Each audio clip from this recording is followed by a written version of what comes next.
ሰላም ውድ የአጋቦስ ቲዩብ ቤተሰቦች እንኳን ለዐቢይ ጾም በሰላም በጤና ደረሳችሁ። ዐቢይ ጾም ጌታችን መድኃኒታችን ኢየሱስ ክርስቶስ ከተጠመቀ በኋላ 40 ቀን የጾመው እኛ እንድንጾማቸው በቤተ ክርስቲያናችን ከታዘዛቸው 7ቱ የአዋጅ አጽዋማት አንዱ ነው። ምዕመናን ጌታችን ያደረገውን ምሳሌ ተከትለን ጾሙን በየዓመቱ እንጾማለን። ዐቢይ ጾም 8 ሳምንታት አሉት።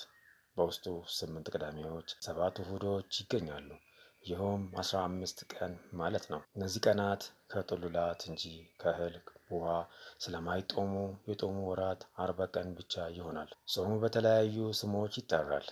አንደኛ ጌታችን መድኃኒታችን ኢየሱስ ክርስቶስ ከተጠመቀ በኋላ የጾመው በመሆኑ፣ እንደዚሁም ዐቢይ እግዚአብሔር ወዐቢይ ኃይሉ ዐቢይ እግዚአብሔር ወብዙኃ አኮትቱ የተባለ ጌታችን የጾመው ጾም ስለሆነ ዐቢይ ጾም ይባላል።